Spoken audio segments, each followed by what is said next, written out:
Hey, hey, hey! Bom dia, boa tarde, boa noite, boa madrugada, bom tudo.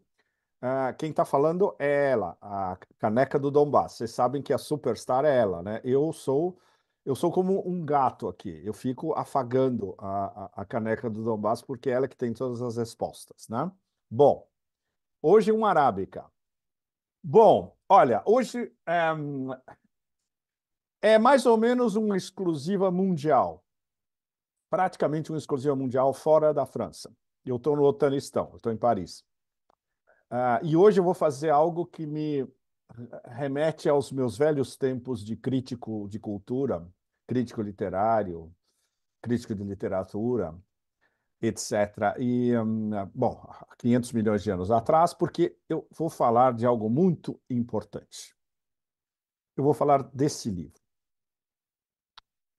Esse livro, A Derrota do Ocidente, é talvez o livro mais importante publicado na Europa nos últimos anos. Tem alguns concorrentes, não muitos, na verdade, entre os franceses, entre autores franceses. Alguns livros de história, alguns livros de geohistória ou de economia política. Mas este aqui, em termos do que ele coloca de uma maneira extremamente bem organizada e por um dos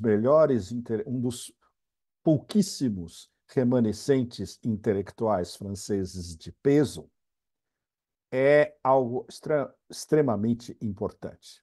Bom, o livro foi publicado na semana passada, saiu na quinta-feira da semana passada. Evidentemente, causou um choque tão grande na mídia principal, porque vai contra tudo o que a mídia do Otanistão vomita há 2 anos, ou até antes, sobre a Rússia.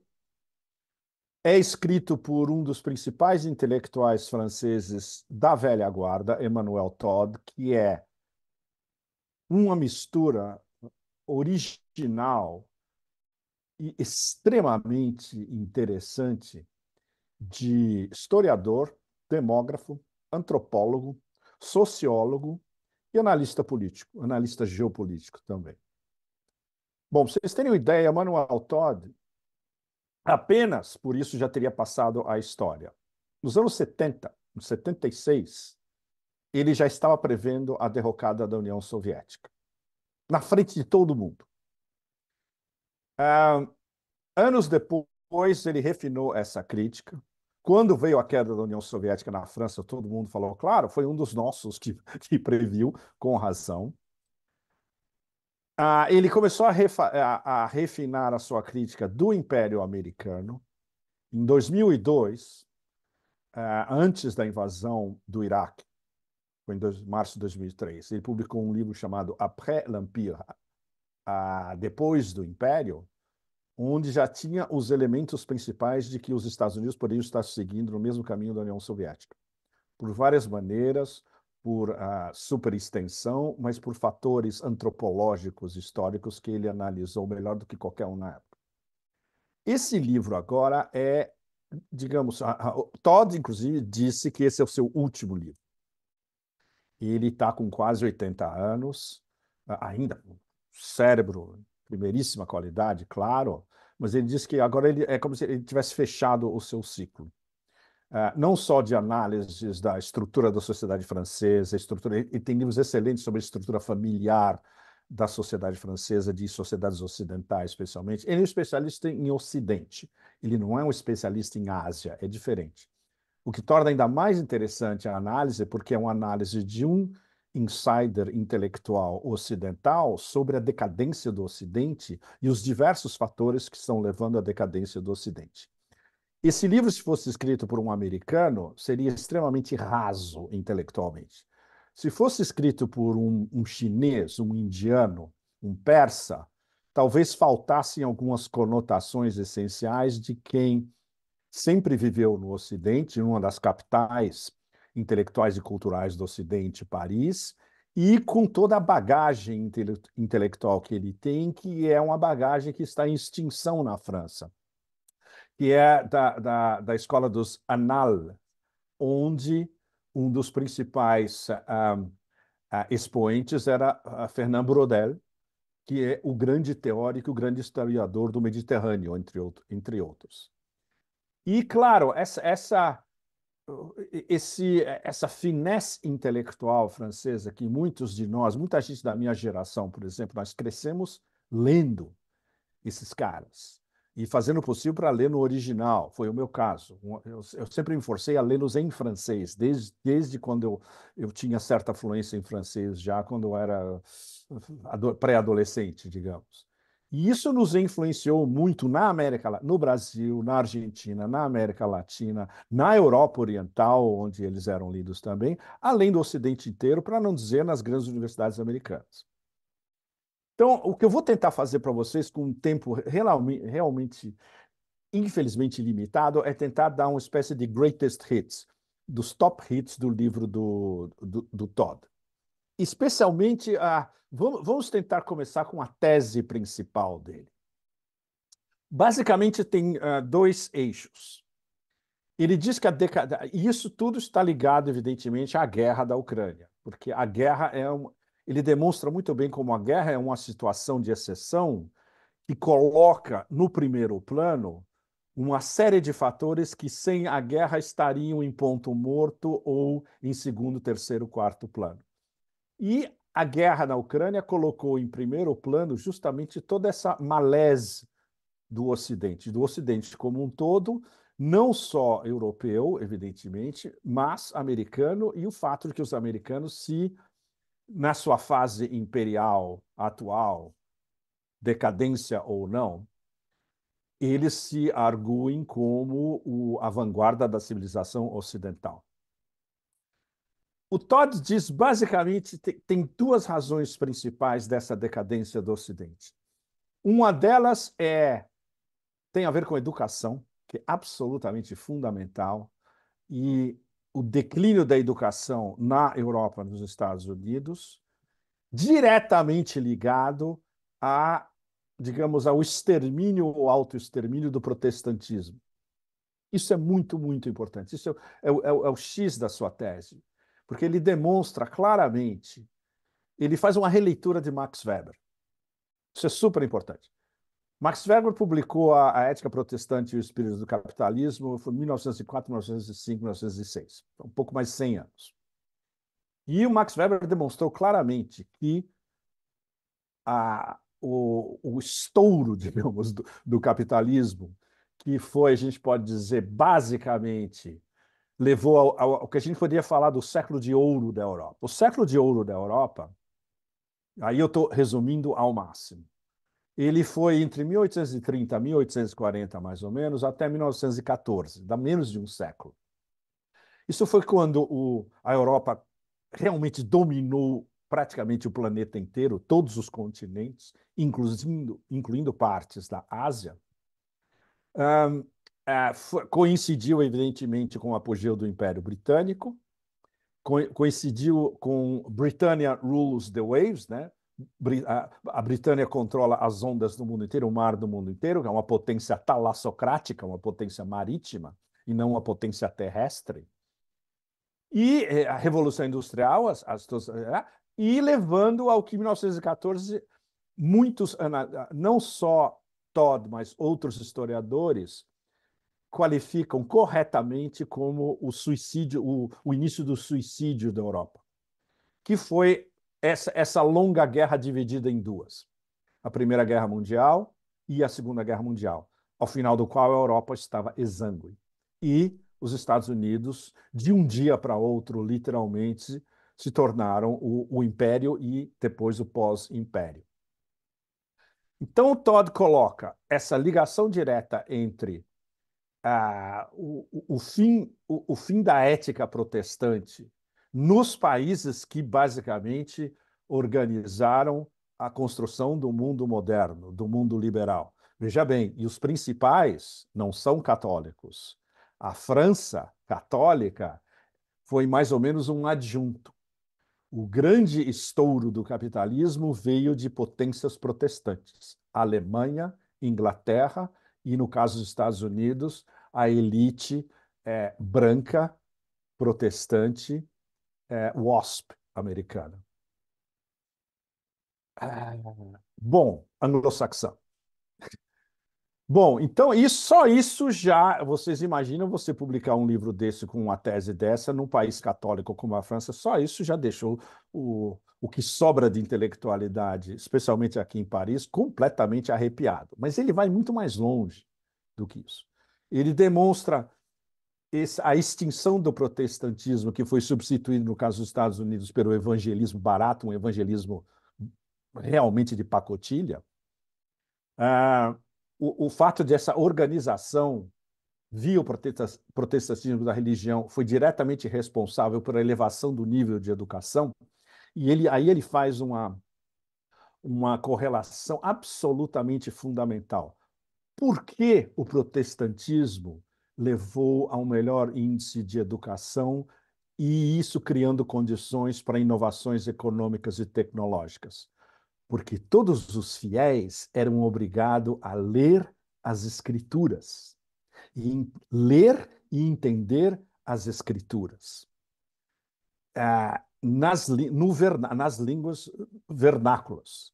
Antes, o catolicismo era latim. Depois, línguas vernáculas, por exemplo, quando Dante, digamos, codificou o italiano no século XIV na Itália. Mas, no caso da Alemanha, em alemão, no caso da Inglaterra, em inglês, depois dos Estados Unidos, a mesma coisa em inglês. Para você ser um bom protestante e praticar, você tinha que ler as escrituras, você tinha que ser bem educado. O que isso gerou em primeiro, segundo e terceiro grau? Maior criatividade, maior dinamismo, maiores inovações econômicas e maiores inovações tecnológicas. Então, essa é a ligação direta educação-religião. E a segunda parte da análise, ela é bem... Aí é que ela entra no cerne da questão geopolítica, porque ela mostra paralelamente como o Império Americano foi se corroendo por dentro, porque ele abandonou justamente esses valores WASP tradicionais, enquanto que a Europa foi, aos poucos, digamos, uma série de vagões acoplados à locomotiva americana, porque o poderio econômico americano era gigantesco, e desde o Plano Marshall, que os americanos escolheram como uma estratégia para reerguer, entre aspas, a Europa depois da Segunda Guerra Mundial e dominá-la. E isso em ligação direta com a OTAN, que foi um mecanismo, basicamente, não de proteção da Europa contra a União Soviética. Isso pode ter sido nos primeiros tempos. Depois ela evoluiu para o que ela é hoje, um mecanismo de controle da Europa. A OTAN, além de ser um Robocop mundial, a OTAN basicamente não protege a Europa. A OTAN controla a Europa. E tudo isso desemboca essas contradições larvais todas desembocaram na guerra da Ucrânia, nos últimos 2 anos que nós vivemos na guerra da Ucrânia, que a interpretação do Todd é muito interessante porque, até certo ponto, ele está mais ou menos dizendo o que Putin, Lavrov, etc., dizem na Rússia. A guerra vai ser resolvida nos nossos termos. E quando a gente quiser que acabe a operação militar especial, ela vai acabar. O Todd dá um intervalo de 5 anos. Começando em 2002, isso iria até 2027. E super importante o fato dele frisar claramente que os russos começaram a operação militar especial em fevereiro de 2022, no momento que eles escolheram, porque eles viram que eles tinham uma janela de oportunidade perfeita à frente. A gente pode concordar com isso, embora ele não mencione fatores práticos fundamentais que influíram na decisão do Kremlin. Mas, voltando um pouco atrás, ele dá um dos fatores principais que é absolutamente fundamental e que todo mundo esquece. O fato de que a Rússia jamais poderia ter iniciado essa operação em 2014, na época do Maidan. Na época, o máximo que a Rússia fez foi ir até a Crimeia e reincorporar a Crimeia, porque era uma questão geopolítica e geoestratégica básica, que é a proteção da frota russa no Mar Negro, mas eles não tinham as condições econômicas, 9 anos atrás, né, de sustentar a avalanche de tudo que o Ocidente ia jogar contra a Rússia, que era tentar destruir a economia russa. E isso muitos de vocês devem lembrar, o ano passado, que os europeus, especialmente alemães, desde a tóxica von der Leyen em Bruxelas até ministros aqui na França, diziam: nós vamos destruir a economia russa. Hoje a gente sabe o que aconteceu, né? Não preciso repetir para vocês. E especialmente como a Rússia, na época, não tinha as capacidades técnicas de escapar do bloqueio financeiro, que é bloquear a Rússia do SWIFT, das transações do SWIFT. E, entre outras coisas, que Todd não cita, mas isso é típico dos europeus, que os europeus não têm ideia de como funcionam os BRICS. Muito pouca gente aqui na Europa inteira, França, Alemanha, Inglaterra, Itália, sabe, entende o game changer, a mudança de jogo implícita nos BRICS e agora com a expansão dos BRICS. O Todd basicamente diz que ele subentende que a aliança Rússia-China não estava tão elaborada há 9 anos atrás. É verdade. E ele subentende, sem citar os BRICS, que justamente essa coesão do Sul global não existia 9 anos atrás, apoiando a Rússia, que é o que a gente vê hoje na prática. A maioria absoluta do Sul global, a gente pode dizer que 87, 88, 89% da população global, o Sul global praticamente inteiro, ou apoia a Rússia, ou entende o que a Rússia está fazendo, ou é neutro em relação à Rússia na Ucrânia, ou, por baixo do plano, basicamente diz: eles sabem o que eles estão fazendo, e nós não vamos nos envolver. Isso era uma situação que há 9 anos atrás é impossível. Há 2 anos atrás, sim, é possível. E como se revelou nesse último ano, de 2023, totalmente possível e é exatamente o que a gente está vivendo hoje. Que é o fato de, por exemplo, toda a imprensa mainstream europeia, aqui na Alemanha, na Itália, na Espanha, até na Europa Oriental, na Escandinávia, lamentando que o resto do mundo basicamente apoia a Rússia ou não está prestando atenção aos horrores que a Rússia comete na Ucrânia. Não, porque primeiro, eles não entendem como funciona o Sul global hoje, como não entendiam há anos atrás, e segundo, eles não entendem que a Rússia, diplomaticamente, conseguiu explicar para o Sul global inteiro as suas razões para a operação militar especial e por que isso não é uma guerra, no fundo, uma operação militar. Ou como diz o nosso amigo Andrei Martyanov, uma operação de armas combinadas, uma operação de polícia e militar de armas combinadas, combined armas combinadas, exatamente. É uma operação militar policial, não é uma guerra. Se fosse uma guerra, eles teriam destruído Kiev na primeira semana, como os Estados Unidos destruíram Bagdá na primeira semana, em março de 2003. Não tem nada a ver com o shock and awe na época, no Iraque. Isso os russos conseguiram deixar bem claro e explicar para o Sul global, explicar para os chineses, explicar para os seus partners dos BRICS, explicar para os indianos, explicar para os iranianos, explicar para o mundo islâmico, super importante, explicar para 57 terras do Islã, entre países islâmicos e países com uma maioria islâmica, porque eles foram, no fundo, obrigados pelos americanos e pela OTAN a lançar essa operação. Porque a OTAN estava se expandindo até as margens da Federação Russa, porque ia ter mísseis apontados contra Moscou e São Petersburgo de um dia para o outro, porque eles estavam falando há décadas de que a única coisa que lhes interessava é uma Ucrânia neutra, e, evidentemente, com tudo que aconteceu no Donbass desde 2014, que foi esse assassinato em câmara lenta, porém non-stop, das populações russas em Donetsk e em Lugansk, mais de 14 mil mortos, a maioria absoluta civis, que não existem na narrativa ocidental. Assim como os palestinos em Gaza, mais de 100 mil entre mortos e feridos nessa semana, enquanto a gente está falando, para grande parte do mundo ocidental não existem. Os 14 mil mortos no Donbass desde 2014 nunca existiram na narrativa ocidental.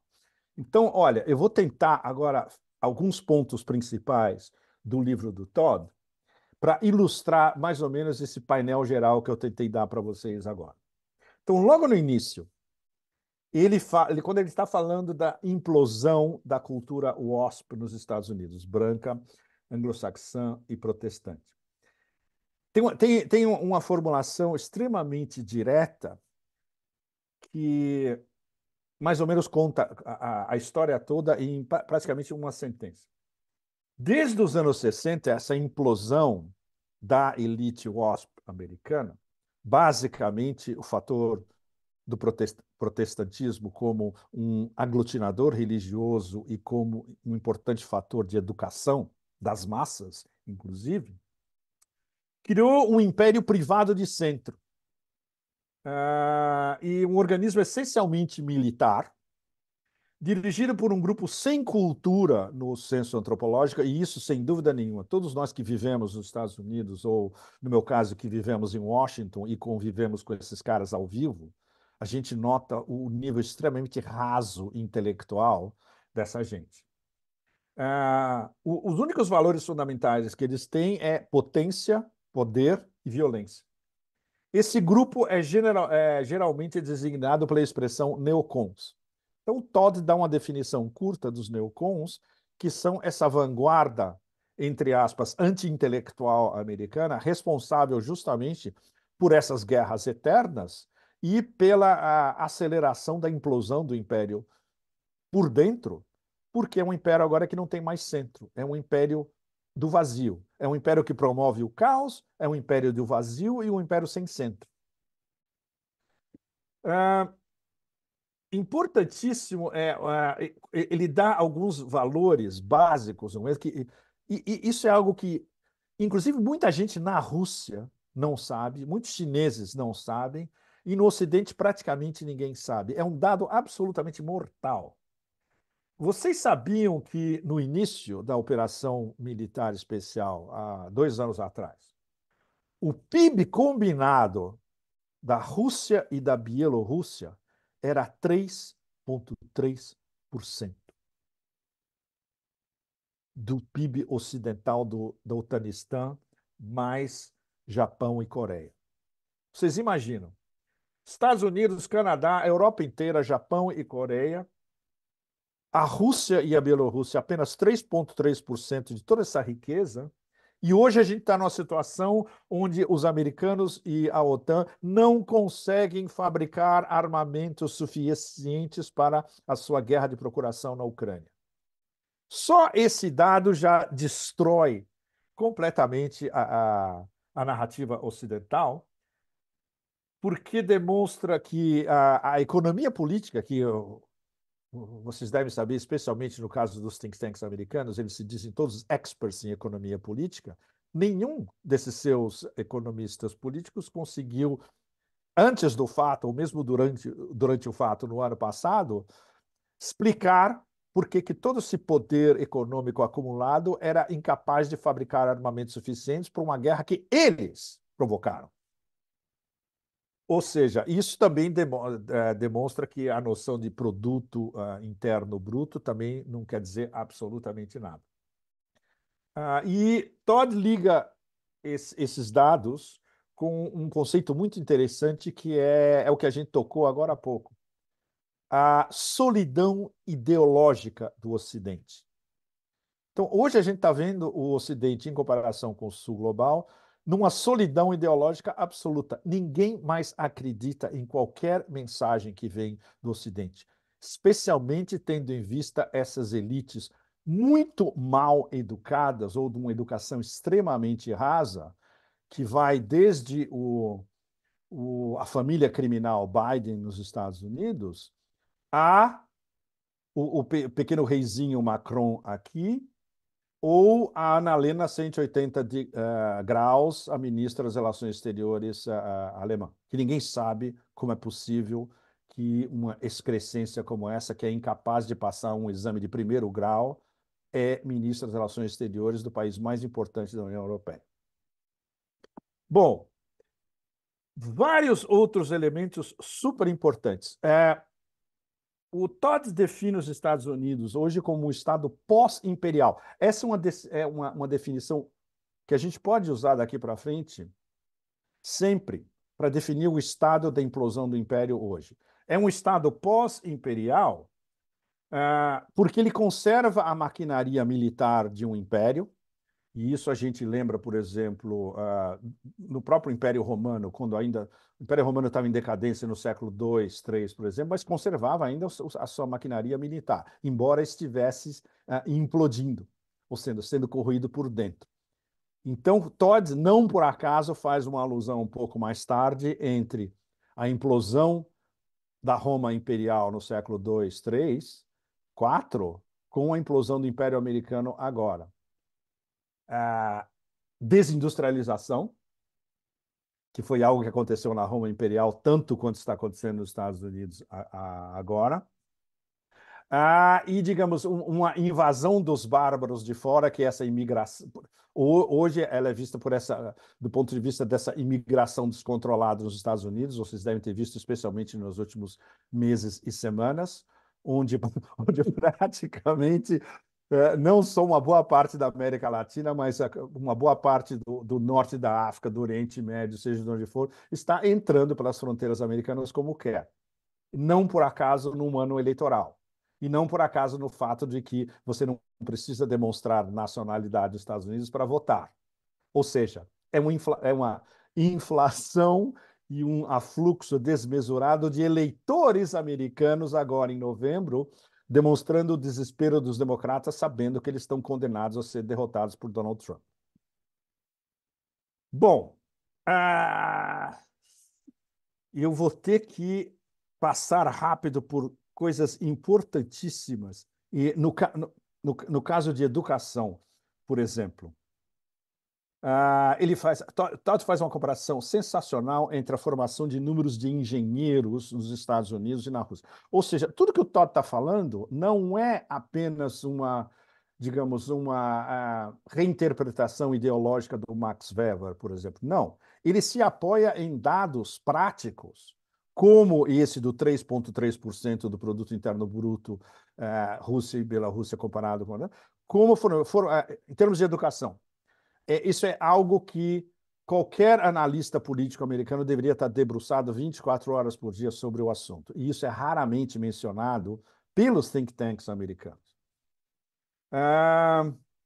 Ou seja, olha, na Rússia, 23,4% da população russa se formou em ciências exatas e engenharia, comparado com a diferença populacional gigantesca da população russa em relação à população americana. O que é extraordinário. Ele mostra como, mesmo com a desproporção das populações, a Rússia, 140, 150 milhões, Estados Unidos, 350, 360, ou seja, Estados Unidos mais do que o dobro da população russa, muito mais, 2,5 pontos a mais, eles conseguem formar muito mais engenheiros do que os Estados Unidos. Isso se a tradução direta disso, entre outras coisas, dá no fato de que por que a Rússia tem mísseis hipersônicos, os melhores caças do mundo e o complexo industrial militar mais bem organizado do planeta e, já reconhecido pelos ocidentais, as principais forças armadas e força aérea e capacidade nuclear do planeta inteiro. Educação. Voilà.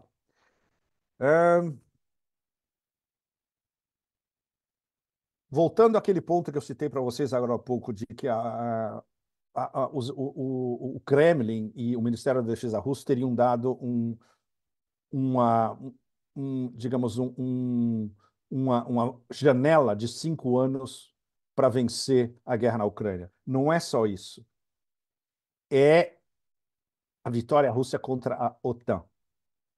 E o Todd entende perfeitamente, ao contrário da maioria absoluta de praticamente todos os analistas ocidentais, entre Europa e Estados Unidos, no otanistão inteiro, de que os russos veem perfeitamente que essa é uma guerra por procuração dos americanos contra a Rússia usando a Ucrânia, dos americanos contra a Europa usando a Ucrânia também, porque o objetivo dos americanos, né, em relação à Europa é a desindustrialização da Europa, que está cada vez mais acelerada, mas uma guerra onde ah, isso coloca os russos numa posição absolutamente clara, que já foi expressa diretamente desde o presidente Putin a Lavrov e todo o Conselho de Segurança russo. A guerra vai ser vencida no campo de batalha, vai ser uma guerra que o único resultado é a nossa vitória russa, a nossa russa vitória total, e nós vamos ditar os termos do final dessa guerra. Eu posso dizer que Emmanuel Todd, na França inteira, talvez seja um dos 3 ou 4 intelectuais que entendem isso perfeitamente. E na Europa inteira, talvez menos de 10 entendem isso perfeitamente, e isso colocado no livro, apoiado em números, apoiado em dados. Tudo que está no livro sobre o declínio da educação, a implosão do fator religioso, e essa desagregação interna do Ocidente como um todo, chega a um ponto extremamente sensitivo, especialmente para esse discurso ocidental de proteção das minorias, quando o Todd vai analisar que minorias estão sendo realmente protegidas no Ocidente hoje. E esse é um dos trechos fundamentais do livro, na verdade. Eu vou citar praticamente estrito. Ninguém se opõe a que nós guardemos o termo liberal para definir as democracias do Ocidente, porque a proteção das minorias é a obsessão principal do Ocidente hoje, sem dúvida. Aí, quando a gente pensa em termos de oprimidos, os primeiros que vêm à cabeça de todo mundo são negros e homossexuais, evidentemente. Mas aí o Todd dá uma virada sensacional que você só vai ver isso em análises de independentes do Sul Global, não de um europeu que trabalha dentro do sistema. A minoria mais bem protegida do Ocidente inteiro são os ricos, os super ricos. O que nós chamamos de 0,1%, que na verdade é o 0,0001%. Esses são os mais bem protegidos. Ou seja, a verdadeira minoria protegida do Ocidente é a riqueza extrema, individualista, do gênero Zuckerberg, Bezos, Bernard Arnault, Elon Musk, etc. Aí ele faz a comparação com a Rússia. Na Rússia, nem os homossexuais, nem os oligarcas são tão bem protegidos como esses milionários protegidos pelo Ocidente. E aí ele faz uma nova definição do que a gente está lidando hoje, que é especialmente interessante. Nossas democracias liberais, na verdade, deveriam ser chamadas de oligarquias liberais. E essa definição da cúpula do Ocidente hoje como oligarquias liberais aplica-se perfeitamente, por exemplo, à Comissão Europeia em Bruxelas. Von der Leyen, o Parlamento Europeu, Charles Michel, o jardineiro Borrell, essa laia toda, eles fazem parte da oligarquia liberal, ditando valores da oligarquia liberal para o resto do Ocidente inteiro. Bom, eu vou ser obrigado a pular muita coisa, infelizmente, mas eu vou chegar a um dos pontos finais que é absolutamente essencial. Deixa eu achá-lo aqui. Que vai diretamente a uma das razões porque A Rússia lançou a Operação Militar Especial há praticamente 2 anos atrás, depois de dizer para os americanos, basicamente, olha, tudo que a gente quer é sentar na mesma mesa, conversar sobre segurança para vocês, americanos, para vocês na Europa Ocidental, no espaço pós-soviético, na Europa Oriental e para nós russos. E os americanos basicamente disseram não. E o não veio um pouco antes do início da Operação Militar Especial, quando os russos viram que haveria uma blitzkrieg inevitável da OTAN na retaguarda do exército ucraniano na fronteira do Donbass e que ia gerar praticamente um massacre em massa das populações russófonas no Donbass. Isso o Todd não diz, está subentendido no livro dele. Fechando a nossa conversa, que poderia ir por várias horas, e provavelmente eu vou retomar esse tema nos próximos Pepe Café. Ah, como o livro é sobre a derrota do Ocidente, e é uma derrota em vários níveis, é muito importante centralizar que Ocidente e que Europa agora, basicamente, a que Ocidente o Todd está se referindo e a que versão bem mais prosaica e ineficiente da Europa nós todos estamos vivendo agora. Então, basicamente, ele diz que a Europa no início era a, Le Couple, Le Couple é, como chama? O casal franco-alemão. Sem dúvida, a formação da Europa moderna foi a formação do casal franco-alemão. Não vamos mais atacar um ao outro, vamos fazer o mercado comum, vamos dissolver as moedas de todos nós no euro, etc. E tal. Isso, claro, é a história que o planeta inteiro sabe. Mas, muito importante, depois da crise financeira de 2007, 2008, que virou o Ocidente de ponta cabeça e foi muito mais séria do que muitos analistas ou economistas do Ocidente entenderam, isso virou uma espécie de casamento patriarcal, como o Todd o define. Como a Alemanha era o esposo dominador, não escutando mais o que dizia a sua esposa, a França. Sem dúvida. A Alemanha chegou a um nível de dominação da União Europeia a partir da crise em 2007, 2008, gigantesco, e incluindo, por exemplo, a destruição da Grécia, que foi basicamente coordenada pelos alemães. Super importante. A União Europeia abandonou praticamente toda a veleidade de defender os seus próprios interesses, que é algo que a gente está vendo cada vez mais seriamente hoje, incluindo o drama absurdo dos alemães basicamente aceitarem os americanos destruírem o Nord Stream 1 e 2, que é um atentado contra a soberania energética e a soberania tout da Alemanha inteira. Então, a Alemanha foi cortada da sua fonte energética principal, foi cortada do seu comércio com a Rússia, e isso leva à análise correta do Todd em comparação com analistas independentes do sul global inteiro, russos, chineses, indianos, persas, etc., de que a obsessão principal dos Estados Unidos nessa história toda nem tem a ver com a Ucrânia. Claro, a Ucrânia tem, no caso da guerra por procuração, para enfraquecer a Rússia, mas o objetivo principal, que é em duas etapas, desindustrialização da União Europeia, começando pela desindustrialização da Alemanha, cortando o comércio e a ligação geopolítica e geoeconômica entre Alemanha e Rússia, que é algo que, no momento, os americanos estão conseguindo. É uma vitória tática do Império no momento.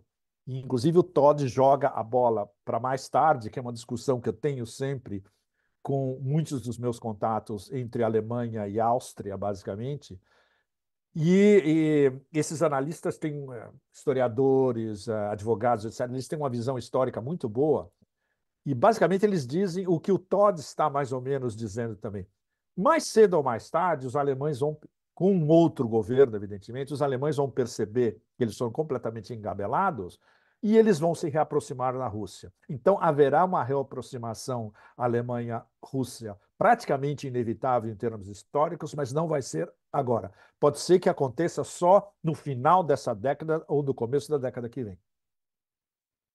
Então, fechando o raciocínio do Todd, ele mostra como, do ponto de vista dos americanos, a importância da Europa desviou desse casal franco-alemão e depois da saída dos ingleses via o Brexit, que os ingleses faziam sempre um papel de quinta coluna dos americanos dentro da União Europeia, agora não tem mais. Então, o eixo Paris-Berlim foi substituído por um eixo Londres, Varsóvia, Kiev. E isso é absolutamente correto.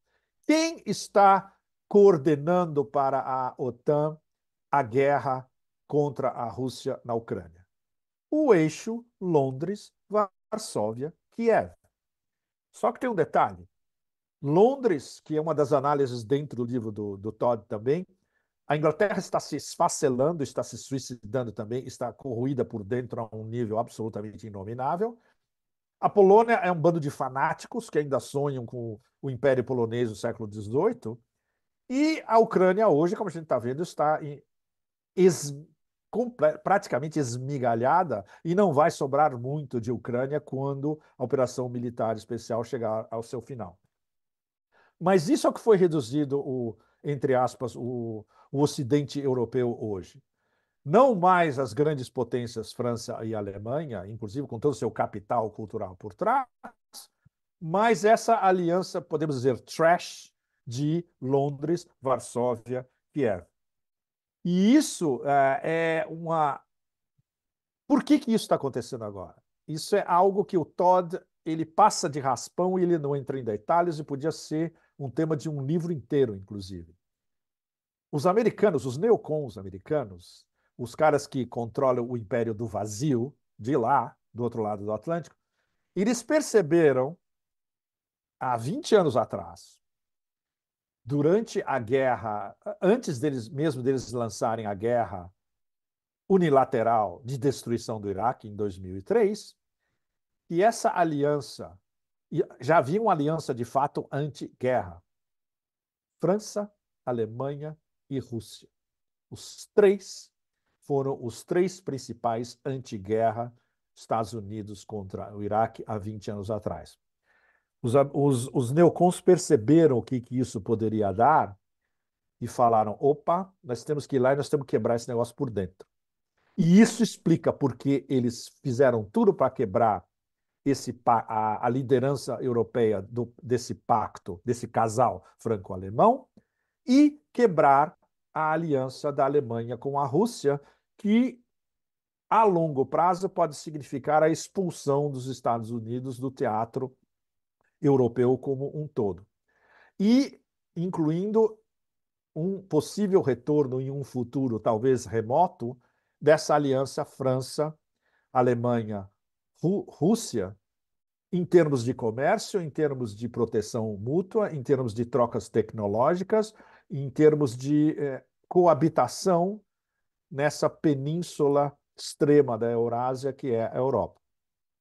Então, isso mais ou menos fecha a nossa conversa de um livro extremamente importante. É extremamente importante que esse livro tenha saído agora, na Europa, em Paris, publicado por um intelectual respeitadíssimo e ainda que a contragosto pelas elites europeias. E a gente espera que um livro como esse possa se desmultiplicar em outros livros complementares lançados no Ocidente, explicando justamente essa derrocada do Ocidente como um todo, conceitual, histórica, antropológica, sociológica, religiosa, e se existe alguma possibilidade de renascimento no futuro. Obrigado a vocês todos. Tchau, tchau. Até o próximo Pepe Café.